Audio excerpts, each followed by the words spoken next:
خواتین نماز میں قیام اور سجدہ کیسے کریں؟ بنت خالد محمود سیالکوٹ سے۔ خواتین تکبیر تحریمہ میں کتنا ہاتھ اٹھائیں، ہاتھ کس طرح سے باندھیں، سجدے میں پاؤں کس طرف نکالیں اور سلام کس طرح پھیریں؟ بنت خالد محمود سیالکوٹ سے پوچھتی ہیں۔ دیکھیے، خواتین تکبیر تحریمہ میں ہاتھ کس طرح اٹھائیں۔ خواتین کی جو نماز ہے وہ مردوں سے ظاہری کیفیت کے لحاظ سے مختلف ہے، اس پہ پوری امت کا اجماع ہے۔ اس پر میں دلائل سے کئی بار ریکارڈنگ بھی کروا چکا ہوں۔ یہ اب شروع کیا ہے، فتاویٰ بعض علماء نے دیے ہیں کہ خواتین ایسے ہی نماز پڑھیں گی جیسے مرد نماز پڑھتے ہیں، اور دلیل یہ دیتے ہیں کہ رسول اللہ صلی اللہ علیہ وسلم نے فرمایا صلوا کما رأیتمونی اصلی، ایسے نماز پڑھو جیسے میں پڑھتا ہوں۔ تو ہم یہ کہتے ہیں یہ صرف نماز کے بارے میں نہیں ہے، حدیث میں بھی آتا ہے خذوا عنی مناسککم، حج ایسے کرو جیسے میں کرتا ہوں۔ لیکن اس کے باوجود پوری امت کا اجماع ہے کہ خواتین حج میں رمل نہیں کریں گی، جو سینہ اکڑ کے طواف کیا جاتا ہے۔ حالانکہ کسی حدیث میں نہیں ہے کہ خواتین رمل کریں یا نہ کریں، کہیں بھی نہیں ہے، لیکن اس کے باوجود چونکہ اس کا تعلق پردے سے ہے، عورت کی حیا سے ہے، تو پوری امت کا اجماع ہے کہ خواتین رمل نہیں کریں گی۔ صفا اور مروہ کی سعی، نبی صلی اللہ علیہ وسلم نے تو صفا اور مروہ کی سعی دوڑ کر کی ہے، کہیں بھی نہیں ہے حدیث میں کہ آپ صلی اللہ علیہ وسلم نے عورت کو دوڑنے سے منع کیا ہو۔ لیکن اب اس کے باوجود تمام امت کے علماء، جس میں ہمارے اہل حدیث علماء بھی شامل ہیں، وہ سب عورت کو صفا اور مروہ میں دوڑنے سے منع کرتے ہیں۔ حالانکہ ہمارے پاس نبی صلی اللہ علیہ وسلم کا اس بارے میں کوئی بھی قول موجود نہیں ہے، لیکن پوری امت نے اجماع کیوں کیا کہ بھئی عورت کا تعلق حیا سے ہے اور عبادت میں حیا کا عنصر جھلکنا چاہیے۔ اسی وجہ سے پوری امت آج تک اس پر اتفاق رہا ہے کہ عورت دوڑے گی نہیں۔ اسی طرح لبیک آہستہ کہنا، تو حالانکہ رسول اللہ صلی اللہ علیہ وسلم نے تو لبیک زور سے کہا ہے، لیکن اور عورت کو کہیں بھی نہیں ہے حدیث میں کہ نبی نے زور سے لبیک کہنے سے منع کیا ہو، مگر پوری امت کا اجماع ہے کہ عورت آہستہ لبیک کہے گی، کیونکہ حج ایک عبادت ہے اور عبادت میں عورت کی حیا کا عنصر جھلکنا چاہیے۔ تو اسی بیسس پر امت کا اس پر بھی اجماع رہا ہے کہ اگرچہ حدیث میں صراحتاً نہیں ہے کہ عورت سمٹ کے نماز پڑھے، لیکن پوری امت کا اجماع رہا ہے کہ عورت سمٹ کے نماز پڑھے گی، مردوں کی طرح چوڑی ہو کے کشادہ ہو کے نماز نہیں پڑھے گی جیسے مرد سجدہ کرتے ہیں یا مرد رکوع کرتے ہیں۔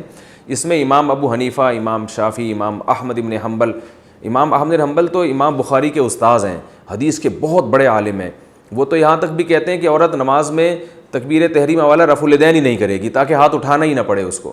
تو اور امام شافعی سے بھی یہی منقول ہے کہ سمٹ کے نماز پڑھے گی۔ تو چاروں ائمہ سے منقول ہے، تابعین، تبع تابعین، اور آج تک امت کا اس پر اجماع چلا آ رہا ہے۔ تو اب اگر کوئی اس میں حدیث کا مطالبہ ہم سے کرتا ہے کہ حدیث میں دکھاؤ کہ کہاں لکھا ہے کہ عورت سمٹ کے نماز پڑھے گی، تو اس سے فوراً آپ مطالبہ کریں کہ حدیث میں یہ کہاں لکھا ہے کہ عورت آہستہ لبیک کہے گی، عورت صفا اور مروہ کی سعی جو ہے وہ دوڑے گی نہیں اس میں بلکہ چل کے کرے گی، اور عورت رمل نہیں کرے گی، سینہ کھڑا کے پہلے 3 چکر نہیں لگائے گی طواف کے۔ تو جیسے وہاں حدیث نہیں ہے امت کا اجماع ہے، تو ایسے یہاں بھی حدیث نہیں ہے امت کا اجماع ہے۔ یعنی حدیث سے میری مراد قول رسول صلی اللہ علیہ وسلم۔ ہاں صحابہ تابعین کے آثار ہیں، وہ جو ہے وہ تو موجود ہیں ہمارے پاس۔ امام بخاری رحمہ اللہ نے صرف اسلاف میں صرف ایک خاتون کا تذکرہ کیا ہے کہ وہ مردوں کی طرح نماز پڑھا کرتی تھیں، تو اس سے صاف پتہ چلتا ہے کہ امام بخاری نے اسلاف کے جس دور کا تذکرہ کیا اس میں مردوں اور عورتوں کی نماز میں فرق مشہور تھا، تبھی تو امام بخاری کہہ رہے ہیں کہ فلاں خاتون مردوں کی طرح پڑھ رہی ہیں۔ تو پتہ چلا کہ اسلاف کے دور میں مردوں کی طرح نماز الگ تھی، عورتوں کی طرح الگ تھی۔ تو اس سے صاف پتہ چلتا ہے کہ ان عورت کے علاوہ جتنی عورتیں تھیں اسلاف میں، صحابہ اور تابعیہ، وہ ساری عورتوں کی طرح نماز پڑھ رہی تھیں۔ تو اس لیے امام بخاری نے صرف ایک خاتون کا تذکرہ کیا ہے، تو باقی تمام ان کے اپوزٹ چل رہی تھیں اور وہ عورتوں کی طرح سمٹ کے نماز پڑھ رہی تھیں۔ یہ وہ دلائل ہیں جن کا انتہائی احترام کے ساتھ اہل حدیث علماء کے انتہائی احترام کے ساتھ یہ وہ دلائل ہیں جن کا ہمیں اس جواب نہیں ملتا۔ تو اس لیے یہ پوری امت کا اجماع ہے کہ خواتین جو ہے وہ سمٹ کے نماز پڑھیں گی۔ بعض حضرات تو اس میں تشدد برتتے ہیں اور حنفیہ کو بہت لتاڑتے ہیں کہ انہوں نے حدیث کی مخالفت کی اور عورت کو حکم دیا ہے کہ وہ سمٹ کے نماز پڑھے، حدیث کی مخالفت کی ہے۔ لیکن عجیب بات ہے کہ یہی حضرات امام احمد بن حنبل پہ کیوں اعتراض نہیں کرتے، یہ حضرات امام شافعی پہ کیوں اعتراض نہیں کرتے؟ امام احمد بن حنبل اور امام شافعی تو یہ حدیث اپنی مسند میں لے کر آئے ہیں کہ صلو کما رأیتمونی اصلی، ایسے نماز پڑھو جیسے میں پڑھتا ہوں، اس کے باوجود اس کے خلاف فتویٰ دے رہے ہیں، اس لیے کہ انہوں نے اپنے زمانے میں دیکھا ہے، پوری امت کو ایک تواتر سے ایک عمل کرتے ہوئے دیکھا ہے، اور رسول اللہ صلی اللہ علیہ وسلم کی صحیح حدیث ہے لا تجتمع امتی علی ضلالہ، میری امت گمراہی پہ جمع نہیں ہوگی۔ یہاں تک کہ جو اہل حدیث حضرات ہندوستان میں 150 سال پرانے جو فتاویٰ ہمیں ملتے ہیں اس میں اہل حدیث کی کتابوں میں بھی یہی لکھا ہوا ہے کہ عورتیں سمٹ کے نماز پڑھیں گی. تو یہ اس دور میں ایک میں سمجھتا ہوں کہ ایک نیا فتویٰ ہے جو چل پڑا. غلطی ہر انسان سے ہوتی ہے, لیکن ہمیں امت کے جو اجماعی مسائل ہیں ان میں انحراف نہیں کرنا چاہیے. اور خود حدیث سے بھی ثابت ہے کہ پردے کے معاملے میں عورت کا حکم مرد سے مختلف ہے. جیسے کہ رسول اللہ صلی اللہ علیہ وسلم نے ارشاد فرمایا, عورت کی گھر کی نماز مسجد کی نماز سے بہتر ہے. کیوں؟ گھر میں پردہ زیادہ ہے. نبی صلی اللہ علیہ وسلم نے یہ بھی ارشاد فرمایا کہ عورت کے اندر گھر کے کمرے کی نماز صحن کی نماز سے بہتر ہے. حالانکہ وہاں کوئی دیکھنے والا نہیں ہے, کوئی نامحرم تھوڑی ہے, عورت کا اپنا گھر ہے. میں اس لیے کہہ رہا ہوں کہ بعض علماء یہ کہتے ہیں کہ بھائی اگر اکیلے میں عورت نماز پڑھ رہی ہے تو پھر بھی اس کو سمٹ کے نماز پڑھنے کا حکم کیوں دیا جاتا ہے, حالانکہ وہاں تو دیکھنے والا کوئی نہیں ہے. تو ہم یہی بات کہتے ہیں کہ عورت کے گھر میں کوئی نامحرم نہیں ہے, پھر بھی حدیث میں آتا ہے کہ صحن سے کمرے میں نماز پڑھنا اس کے لیے زیادہ بہتر ہے. تو اس سے صاف پتہ چلتا ہے کہ عورت کی نماز میں حیا کا عنصر جھلکنا چاہیے اور یہ ظاہر ہونا چاہیے کہ یہ عورت ہے. حدیث میں یہ بھی آتا ہے, آپ صلی اللہ علیہ وسلم نے فرمایا التسبیح للرجال والتصفیق للنساء. امام سے اگر نماز میں غلطی ہو جائے تو مرد اللہ اکبر یا مرد سبحان اللہ کہہ کے غلطی پہ تنبیہ کرے گا, لیکن عورت کو آواز نکالنے کی اجازت نہیں ہے. حالانکہ نارملی عورت کی آواز کا پردہ نہیں ہے, وہ ضرورت کے وقت بول سکتی ہے, لیکن نماز میں اس کو بولنے پر بھی پابندی لگا دی کہ وہ دائیں ہاتھ بائیں ہاتھ کی ہتھیلی پر رکھ کر ایسے تالی مارے گی جس سے امام کو پتہ چلے گا کہ وہ غلطی کر رہا ہے. تو پتہ چلا نماز کے باہر کے حکام الگ ہیں, نماز کے اندر کے حکام الگ ہیں. اسی طرح اور بھی ہمیں اس بارے میں روایات ملتی ہیں. حضرت عائشہ رضی اللہ تعالی عنہا نے جب عورتوں کی امامت کی تو بالکل صف کے بیچ میں کھڑے ہو کر نماز پڑھائی ہے. حالانکہ امام تو آگے کھڑا ہوتا ہے, عورت کی امام جو ہے نا وہ تو آگے کھڑا ہوتا ہے, لیکن حضرت عائشہ بیچ میں کھڑی ہوئی ہیں تاکہ امام جو ہے وہ ظاہر نہ ہو. تو یہاں دیکھیں کس قدر حیا کا خیال رکھا ہے کہ نماز میں عورت کا عورت پن جھلکنا چاہیے. اسی طرح ہم دیکھتے ہیں کہ نماز میں عورت مردوں کی امامت نہیں کر سکتی, آگے نہیں کھڑی ہو سکتی. بیٹا ماں کو نماز پڑھا سکتا ہے, ماں بیٹے کو نماز نہیں پڑھا سکتی. حالانکہ ماں کا درجہ تو بیٹے سے زیادہ ہے, اس کے باوجود ماں جو ہے وہ نماز میں پیچھے کھڑی ہوگی, بیٹا آگے کھڑے ہوگا. تو اس میں اللہ تعالیٰ نے جو ہے نا ایک نماز میں مرد اور عورت میں ایک بڑا فرق رکھا ہے کہ ان کا یہ فرق نماز کے اندر جھلکنا چاہیے.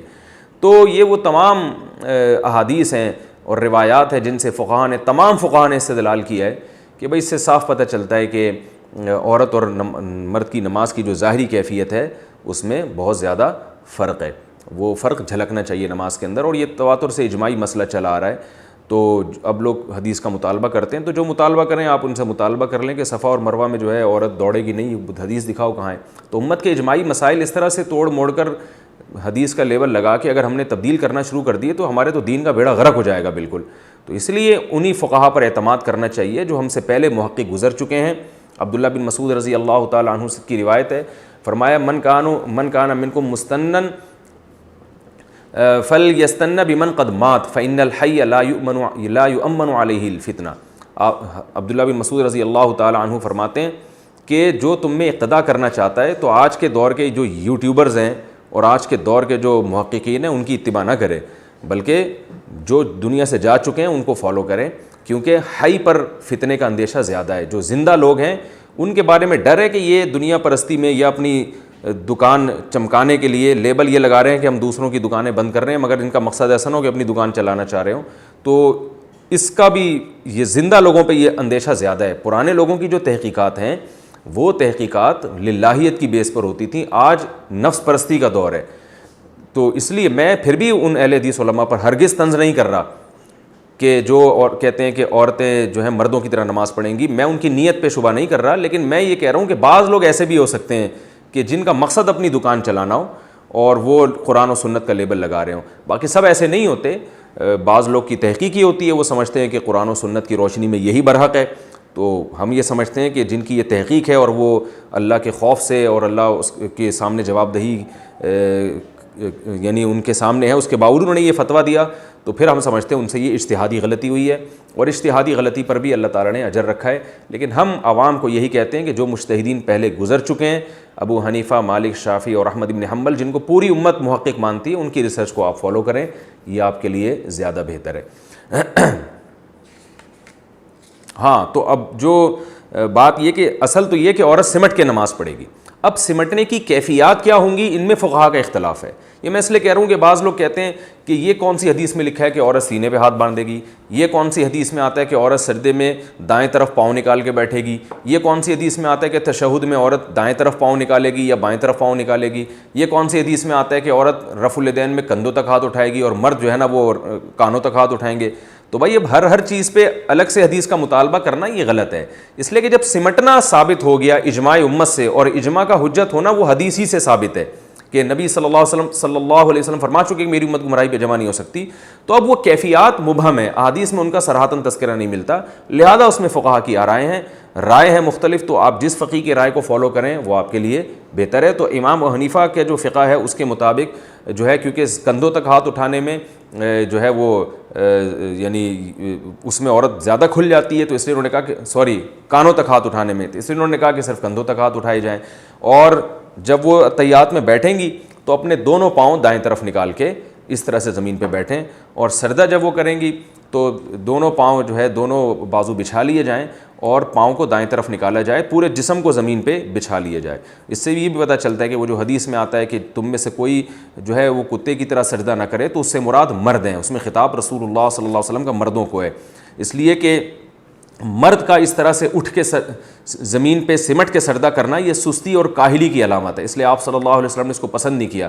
لیکن عورت کا اس طرح سے سمٹ کے سجدہ کرنا یہ سستی کی نہیں بلکہ اس کی حیا کی علامت ہے. عورت کا اپنے سرین جو ہے وہ کولے جو ہے وہ سجدے میں اٹھانا اوپر کی طرف، یہ حیا کے بہرحال خلاف ہے.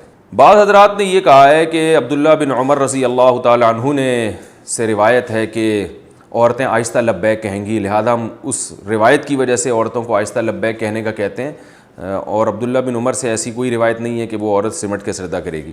تو یہ یاد رکھیں عبداللہ بن عمر کی جو روایت جو بھی پیش کرے تو یہ ابن جریج مشہور مدلس ہے، ان کی مدلس روایت ہے، لہذا یہ روایت ضعیف ہے. پہلی بات تو یہ. دوسری بات یہ کہ اگر آپ قول رسول نہیں پیش کر سکتے تو پھر اسلاف کے اقوال تو ہمارے پاس بھی ہیں جس میں عورت کو سمٹ کے سجدہ کرنے کا حکم دیا گیا ہے، جیسے ابراہیم نخعی رحمہ اللہ تعالیٰ. اچھا، ابراہیم نخعی رحمہ اللہ سے ایک روایت یہ بھی ہے کہ عورت اور مرد کی نماز میں کوئی فرق نہیں ہے، اور ایک روایت یہ بھی ہے کہ عورت نماز میں سمٹے گی. تو بعض لوگ ان کی دوسری روایت پیش کرتے ہیں کہ ابراہیم نخعی جیسے جلیل القدر تابعی جن کا امام بخاری بھی بڑا تذکرہ کرتے ہیں، تو وہ یہ کہہ رہے ہیں عورت کی مرد کی نماز میں کوئی فرق نہیں ہے. تو یاد رکھیں یہ جو روایت ہے ان سے دونوں روایتیں، ایک روایت میں آتا ہے کہ وہ ابراہیم نخعی کہتے ہیں کہ عورت اور مرد کی نماز میں فرق نہیں ہے، ایک میں آتا ہے کہ فرق ہے. تو صاف پتہ چلتا ہے کہ اس روایت کا مطلب کچھ اور ہے، اس کا مطلب کچھ اور ہے. تو عورت اور مرد کی نماز میں فرق نہیں ہے رکعتوں کے لحاظ سے، قرات کے لحاظ سے، تسبیحات کے لحاظ سے. جو مرد نے پڑھنا ہے وہی عورت نے پڑھنا ہے، جتنی رکعتیں اس نے پڑھنی ہے اتنی اس نے پڑھنی ہے، اس لحاظ سے کوئی فرق نہیں ہے. اور دوسری جو ابراہیم نخعی سے روایت ہے جس میں آتا ہے کہ فرق ہے، اس سے مراد ہے کہ ظاہری کیفیت کے لحاظ سے فرق ہے. میں اس لیے کہہ رہا ہوں ایسا نہ ہو کوئی ابراہیم نخعی سے وہ روایت پیش کر کے آپ اس سے متاثر ہوں اور کہیں کہ اچھا بھئی یہ تو ہمیں ان سے بھی ایک اسلاف کا قول مل گیا.